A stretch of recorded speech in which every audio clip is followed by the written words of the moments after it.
What are we going to talk about? Okay, I think we're going to talk about medium format cameras. Okay. We're going to talk about the medium format sensor versus a Done. normal sensor. Okay. And then the color science thing that you told me about. Color science. Okay. Right? Yes. Does that make sense? Yes, it does. Let's Okay. do it. So I'm Tyler Shields. This is Ivan Rodrigues, who is my DP and lighting master, color science master. How many? You have a PhD? I have the top level academic degree in my Okay. field. Doesn't matter though. So I didn't graduate middle school, and he's got a PhD. So why am I talking? So you just talk now. I'm just gonna sit here. Okay, so by shooting with the Hasselblad, with the latest Hasselblad that you have, which Yes. is the H6C. H6D. D. 100 megapixels. That's correct. Yep.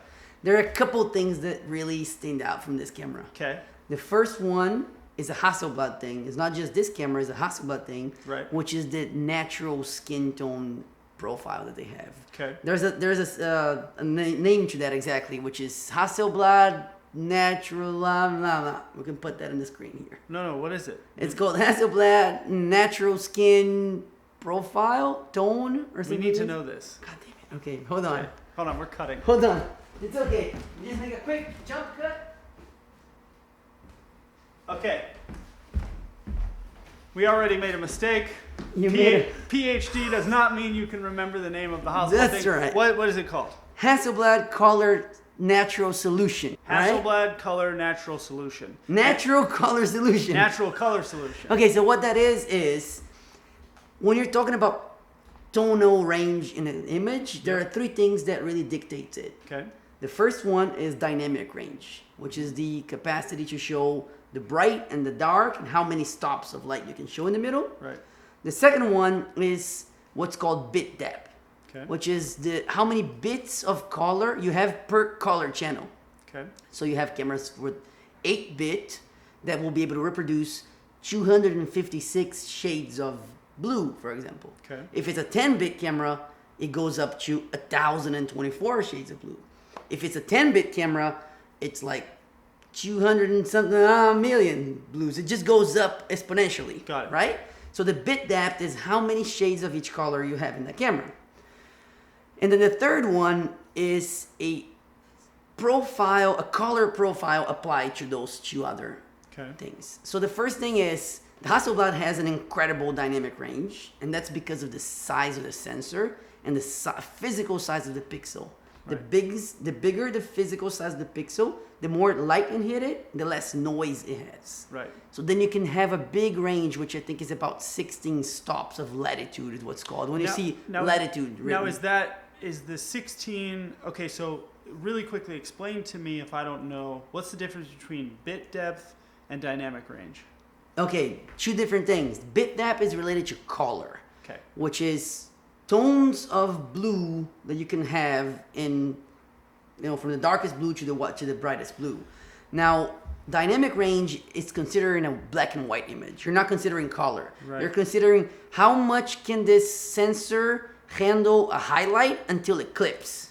Got it. And how much it can see into the shadows where it still sees information, and then at some point it doesn't see anything else. It just sees black.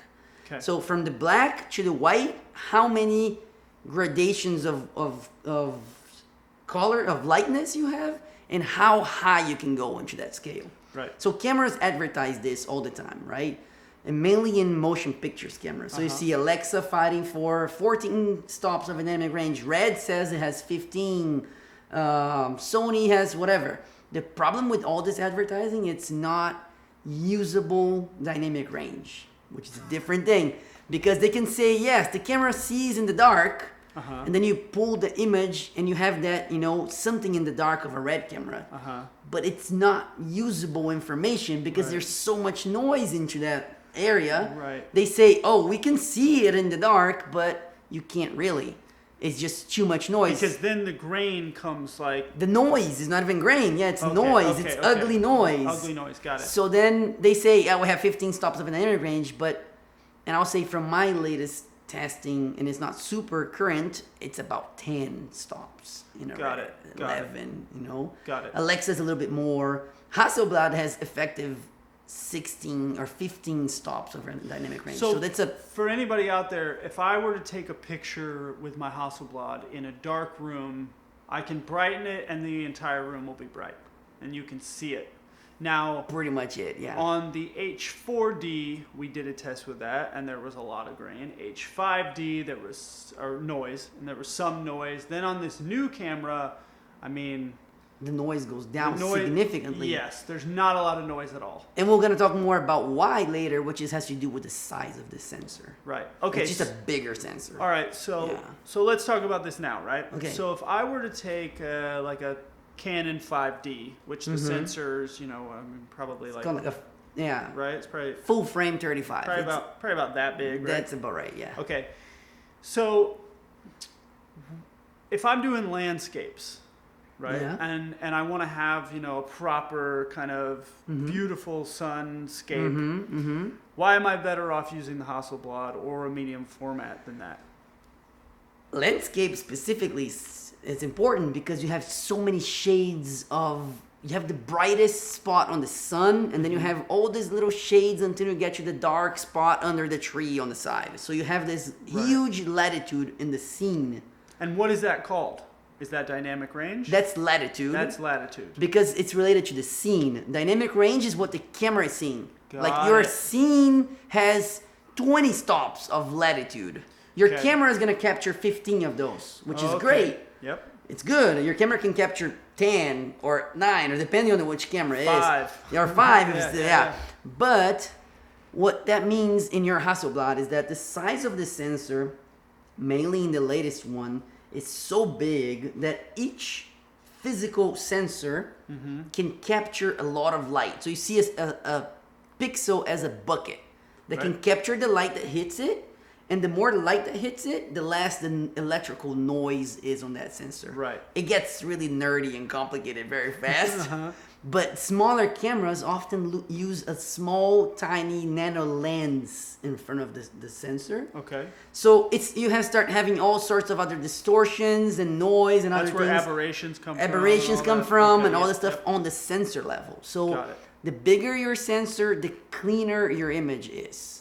In a Right. sense, it's called signal to noise. There's all these like nerdy terms. Say them. Let's hear 'em. It's called signal to noise ratio. Okay. So Hasselblad has a great signal to noise ratio. So you have you can keep a good signal and not have a lot of noise, electrical noise in Now, the sensor. why would you say that the Hasselblad is better for skin than any of the other medium format cameras? There you go. So then we go back to the 3 points of color, which is dynamic range, which Hasselblad has a great one.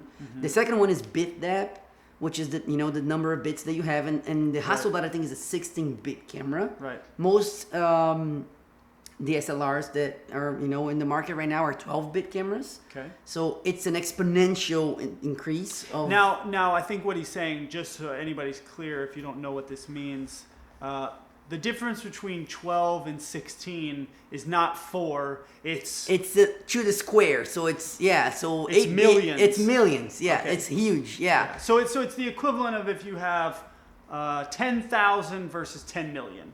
That's about close. Yeah. So then what you get is I'm here to translate. it's what the 'cause- PhD talk. It can get a little weird, but anyway, what you get in practical terms is what we saw on the other picture the other day when we did a test Right. of the compression test. Yes. You can have a little brush of blue paint where you see like all the nuances of that paint. Mm-hmm. If it's a shitter camera or a low-end camera, Right. you won't see all. It's gonna won't be see like any a of one it. thing, and it don't have the Right. gradation of that color. So Right. Hasselblad does it really well on that. And then the third thing that it does, probably the best of any other camera out there, which is the Hasselblad Natural Color Solution. Mm-hmm. What they did is they start from the principle that if your camera has profiles, Right. like you have the skin profile, you have the landscape profile, you have natural, you have high contrast, you have high saturation, all those little profiles that you can dial in. Yeah. You're starting from the principle that none of them can really do everything. Right. So if you pick a skin profile, your tree in the landscape is going to look wrong. If you pick up the landscape profile, Then your the skin skin- is going to look wrong. Yep. Yep. Because the camera is dialing a different curve and tonality to each color. And also, any of those profiles are then in turn just guessing, because my skin is different from your skin, and the tree at your house is different from the tree at my house. That's completely right. Yes, okay. Yes. And you have another problem, which a lot of photographers deal with, which is color management. Yes. So you took like 100 pictures on a shoot, you change the profile here and there, so then your colors are going to be all wrong. If you apply the color to one image, it's not going to apply correctly to the other one because your profile is wrong. Right. So what Hasselblad came up with is one profile. One profile, There's no one that's profile it. to rule them all. That's it. Right. Okay. It's only the most faithful reproduction of color there is. Now again, when I shoot film, I mean, you have one profile. That's right. If you want a different profile, you use a different film. But each film has its own look. A chrome film is very different from a negative film. And yes, that's right. So these will be different profiles. Right. But Hasselblad has figured out a way to do the secret math, because it's a really complicated math in there, to just basically say, when the light hits this pixel, this is what the color should look like. And it's a faithful reproduction of each color that it can read. Right. So what it turned out, what you get with is just an image that you open up in your computer, you don't do anything, and it's already good. Yeah, it's already real. Like you're looking at somebody. Yep. So that's a big reaction that you get when you look at a Hasselblad photo. Yes. Is when people say, yeah, the colors are just right, or the color science. What they really mean is these three components that are playing, and the Hasselblad natural color solution is a huge one. Actually, I think they're the only ones that do that. Okay, so when I was doing the girl running from the airplane, we had taken the photo on a Hasselblad, and then we'd taken it behind the scenes on a different manufacturer camera, who I won't mention here. And I remember I put the photos in the computer, and I was looking at them both side by side. And it was at that moment that I realized that I would never shoot anything again that I intended to put in a gallery on the other camera. Now, this was a camera that I had mainly for behind the scenes, but I would use it and, here and there and everything. And at that moment, literally, I never used it again, ever after that. That day, the Hasselblad killed me from ever using that camera. And it was what you're talking about. I mean, it's what I'm talking about. One of them looked real, and one of them looked like just a muddy, mucky, colorless pit of death. And I'll say this, okay? Just because I'm a man of science, I cannot be that partial. I think if you get that image from whatever camera and you work enough on it on Photoshop, it's gonna look incredible. But there is something to be said, because there's a feeling that too much Photoshop can remove. That's correct. And again, it depends on the type of photos that you take. But to me, there is something about, if I shoot something on film, very little has to be done to it. If I shoot something on a Hasselblad, very little has to be done to it. If I shoot something on a different type of camera that's maybe not as great, you have to do a lot more to it. You have to really work at it. Now, he can do that stuff because he understands Photoshop in a way that I don't. My Photoshop skills are very, very minimal because I try and do as little as humanly possible. Up until, was it like a year or two ago? Yeah, I was still resizing photos like it was 1999. Yeah, man. That was just oh my God, dark days. The whole droplet thing. I calculated it mathematically, and you've saved me a year of my life. Yes. So thank you. Just a droplet that I created. There's nothing more than that. But anyway, I think what I'm saying is that people often look at a beautiful image on like a magazine or something. Yes. And they say, oh, that was shot on whatever, the Canon, the Nikon, the Sony, whatever. Right. And they say, so that camera can do that. No, that camera can't do it.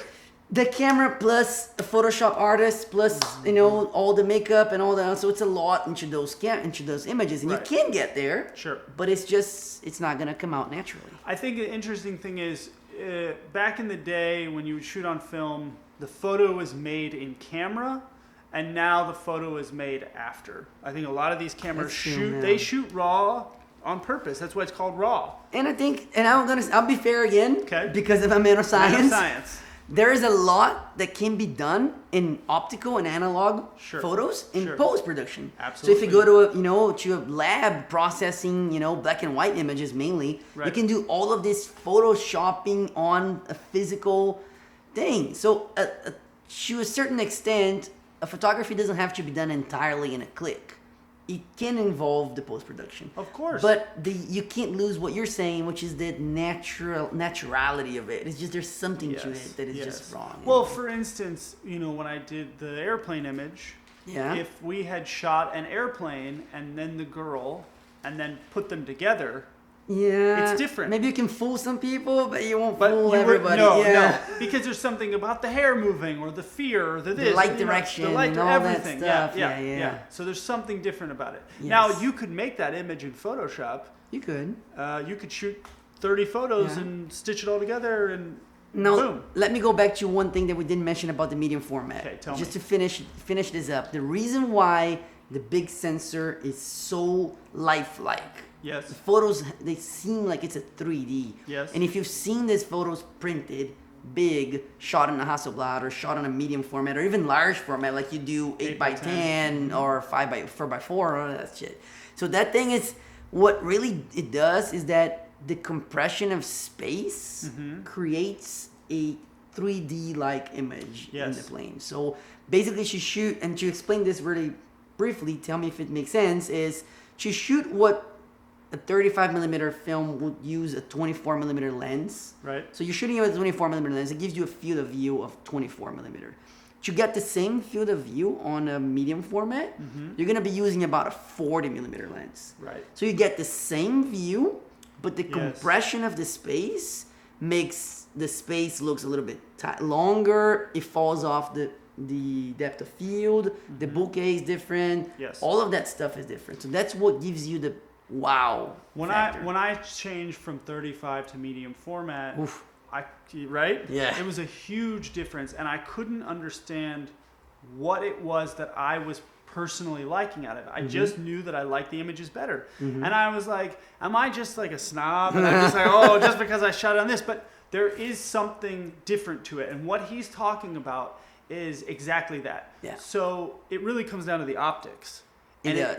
It's there's something in the way that the lens bends the image or doesn't bend the image, right? Because if you're shooting, let's say you're shooting on a 16 to 35, which is a lens a lot of people use when they have a Canon 5D or whatever, it's going to do something to the sides, whereas that same optic on the Hasselblad is like this. That's right. Right? Yeah. So you have. Hold on. Camera's dying. Now, here's a real question for you. You're a man of science, and obviously, a lot of people watching this. Also, we just have to say this video is not sponsored by Hasselblad. It's not. No, they're not paying us anything. They should, though. But that being said, what do you say to the people who are leaving angry comments right now about how much these cameras cost? Oh, boy. Okay, you got me in this one.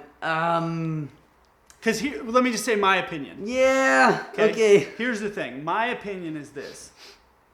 Obviously, I understand not everybody can afford one of these cameras. There's a time when I didn't have one and I couldn't afford one. Whatever, right? But if you can afford it, you're going to get something out of it that you're going to not get on anything else, right? Okay. Also, Allie, for 1 second, just please. Also, how many cameras do you rent? Oh, yeah, that's right. So I'm going to say two things about that. Okay. First is the price of these cameras is kind of fair if you think about it. They're really expensive, but there's a reason why. There's a reason why. So whenever you see like a super cheap camera that it's saying we can do it all, there's a reason why Hasselblad is so expensive. They can't do it all. So it's a trick. But I got to say something else though. Okay. And has a lot to do with how I got into filmmaking, is once you know what makes a Hasselblad, you can fake it, you can trick it, you can learn how to turn around your normal camera to make it look a little more like it. So if you know that the higher focal length of the lens does something to the space, you change a little bit the way you shoot things. And Right. Just understanding the high standard Makes you better. makes you better, even if you're not shooting a Hasselblad. Yes. Like See, understanding this makes That's us shoot better. that's my exact point, which is why I tell so many of my friends, like, try shooting film, try shooting medium format, try shooting even large format, right? Because even if it's something that you don't do all the time, it's gonna make you better, right? That's right. And I mean, you shoot Hasselblad all the time. That's I right. don't. That's right. I shoot other stuff, and sometimes I hire to shoot a project as a cinematographer that I get really bad cameras. Yep. But I know what are their problems. I know their pitfalls. I know the qualities. I know all these things. And you use all that knowledge. You gather with whatever, we shot in the high end, and we say, how can I make this look more like that? Well, for instance, you shot an entire TV show on an iPhone. I did. And then tomorrow we're shooting on 16 millimeter Kodak film That's right. with an ARRI camera. Yes. So you really know the best of both worlds. Yes. And I'm going to say about the shooting on the iPhones is when you're shooting an entire TV show, it's $1 million TV production thing on 6 iPhones is what we had. Okay. You take the camera component out of the equation. Right. So now you have to make a good image without a good camera. Okay. So you have to think about, how do I do that? So good lighting. Yep. So you're shooting on an iPhone, but my lighting package is real. Right. So I'm going to spend the money on the lighting, not on the phone. Got it. And then you do good blocking, and then you do good movement, and you do all that story. other stuff. Yep. Good story. Yep. So camera doesn't always matter. Right. It's a great thing, but it doesn't always matter. You know the limitations, you know the qualities, and you work with it. I just personally think, like, if you have a job that you're doing, or you have a shoot that's really important to you, and you have the means to even try one of these, it can change your whole perspective. It can change. That's a very good point. Right? Know what it does and pick the right job to make that step. That's right. I think that's a good one. The video is getting long. No, this is good. Okay. I don't mind it long. Okay. All Sorry. right. Anything else you want to Just say? talking too much. Before we wrap it up? No, I think that covers a lot of it. Where can people? I mean, we can speak for hours. Where can people on all these things? Where can people find you? Oh boy, I'm bad at social Are media, you but on I'm there. Instagram? Yeah, I'm on Instagram. You gotta put my name because my full name is like Ivan Almeida Rodrigues. We'll put it like here or something. Okay, this is Ivan's Instagram name. Yeah, it's a long one. And then Go I'm on on. Facebook and some other stuff as well. Okay. And yeah, I'm often tagged on all your photos That's because right. we're doing them together. That's so right, that's you right. can find me on your Instagram. Yes? Redo your part, and you should plug your Facebook page for your. No, but then it's the documentary. That's a whole separate thing. That's a good point, but yeah. Yep. She's good at branding. She's good at branding. Right? Yeah, she's got a point. Yeah, thinking about she's got a that. point. Yeah. Okay, so obviously leave any comments that you think, if you have anything that you disagree with Ivan, not me, but that you disagree yes. with Ivan, Ooh, just leave that do below it. in the comments. Do it. And Natural color solution. natural color solutions. Yeah. And what is that in Portuguese? No, they don't have a name. I think There's it's no all in name for English. this? Yeah. All in English? Yeah, okay, yeah, fine. Yeah. All right, thank you. Well Okay. done, sir. Well done. Thank you, doctor. Yeah, doctor.